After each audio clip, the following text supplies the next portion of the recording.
Well, the Special Investigating Unit has been given the go-ahead to commence with investigations into allegations of corruption and maladministration with the handling of NSFAS funding at the Central Johannesburg Technical and Vocational Education and Training College.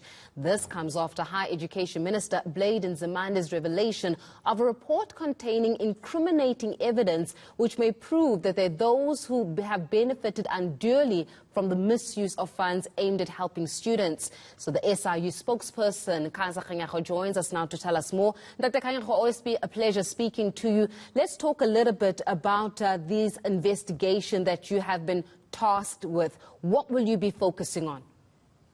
Thank you very much, Faith, and to your viewers. We will be looking at the money that was dispensed to the Central Johannesburg TVET College by NSFAS and by the wholesale and retail sector, wholesale and retail sector, where they had given money for the students. But the report that we have with us indicate that there's been some maladministration at the college itself, where people have alleged to have given themselves the money, and the bursaries that were supposed to be given to students were given to third parties, and there was collusion between the third parties and the employees of the college. So you're saying that people have given themselves the money. I want us to stay on that point. Which people? Who gave the money away?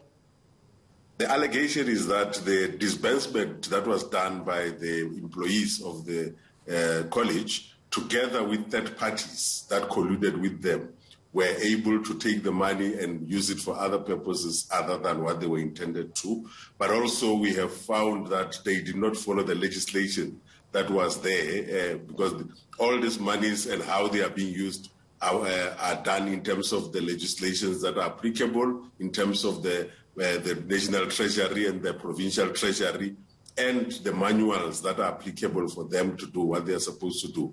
And the allegations before us coming out of this report that was done are clearly saying that. But the problem that they had with that report was that the people at the college were not cooperating.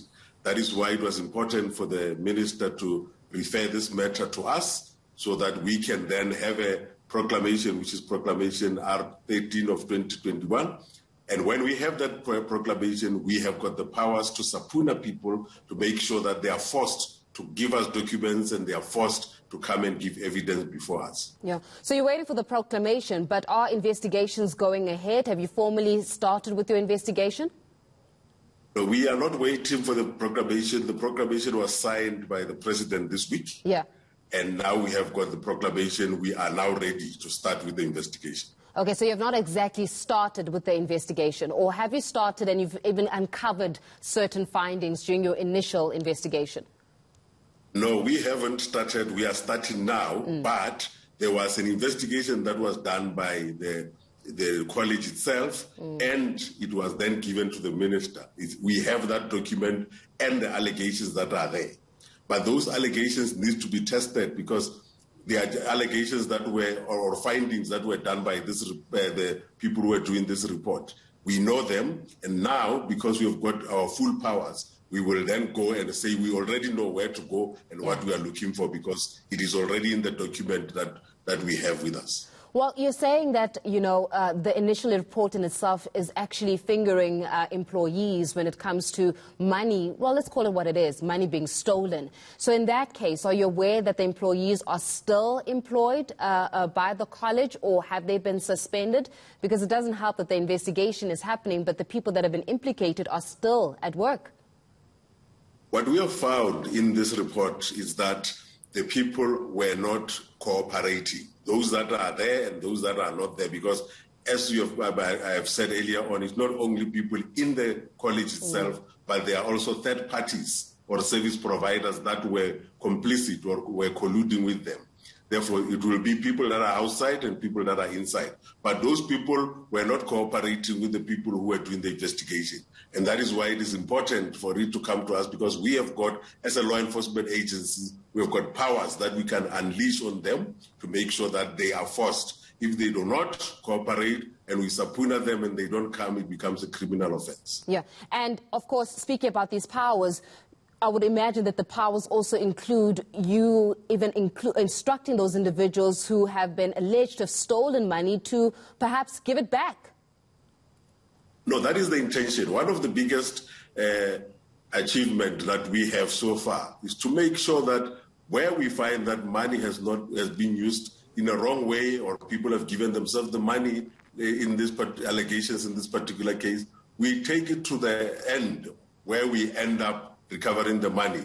If the people are not willingly giving us the money, we will take it to the special tribunal. But at the end of it all, the money has to be received back from these people and taken back to the Central Johannesburg College so that it can be used for the intended purpose. How long is this investigation going to take?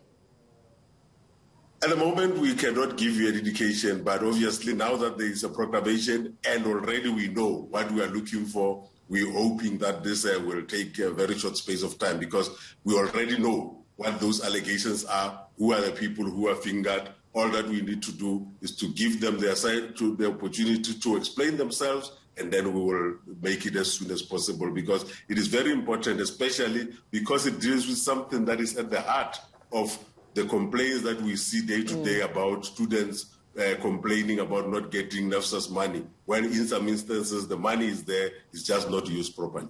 We're going to leave it there. The SIU spokesperson, Khaza, giving us the latest there in terms of the money that has been mismanaged at the Central Johannesburg Technical College.